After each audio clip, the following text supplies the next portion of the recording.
वृंदावन नहीं जा पाते, उनके लिए कथा ही वृंदावन बन करके जाती। तो इसलिए आप लोग खूब सुख ले लीजिएगा, एक एक शब्द को बहुत ध्यान से सुनिएगा। तीसरी बात, प्रयास कीजिएगा कि कोई नियम धारण करके कथा, जिन्होंने 7 दिन कथा सुनने का नियम लिया है कि पूरे 7 दिन सुनेंगे, एक नियम जरूर रखिएगा। और नियम क्या हो?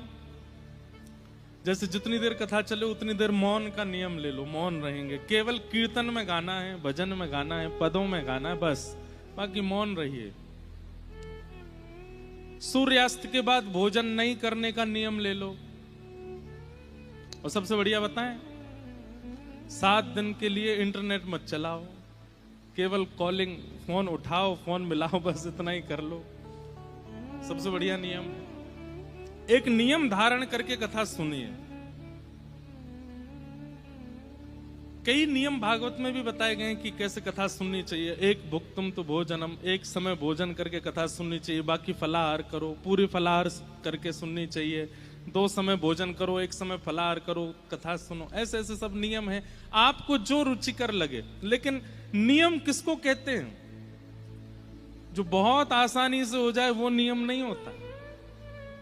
जिसको करने में आपको भी थोड़ा सोचना पड़ता है, और जब सुनने वालों को पता चलता है कि आप ये नियम कर रहे हैं, तो वो भी एक बार को घबरा जाते हैं, तुम सच में ये नियम कर रहे हो, वो नियम होता है।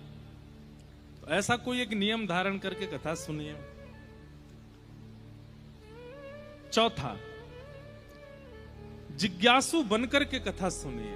आपके चित्त में कोई प्रश्न हो जाता है, और अगर 1 दिन 2 दिन में आपका उत्तर ना मिले, 3 दिन तक और प्रतीक्षा करो, 3 दिन में उत्तर ना मिले तो फिर लिख करके भेजो, हमारे आने से पहले मंच पर दे दो, ये हमारी जिज्ञासा है, इसका उत्तर बताइए। आपकी जिज्ञासा का उत्तर होगा। जब जाएं, मेट्रो से जाओ, ऑटो से जाओ, गाड़ियों से जाओ, बाइक से जाओ, थोड़ी देर बस एकांत में बैठिएगा और चिंतन कीजिएगा कि क्या श्रवण किया, महाराज जी आज क्या सुना रहे थे, क्या भाव रख रहे थे, उससे हमें क्या प्राप्त हुआ। उसका लाभ फिर अनुभव होगा। केवल कथा सुनकर के चले जाना ही आपका 7 दिन का क्रम नहीं है, कुछ प्राप्त होना चाहिए आपको। मुझे भी संतुष्टि मिले कि इतने समय बाद दिल्ली में कथा करके हमने कुछ दिया, और आपको भी प्राप्त हो, आपको भी अनुभव हो कि इतने समय बाद दिल्ली में कथा करके सुन के कुछ प्राप्त हुआ। इसलिए उसके लिए कुछ नियम है, इनका पालन कीजिएगा।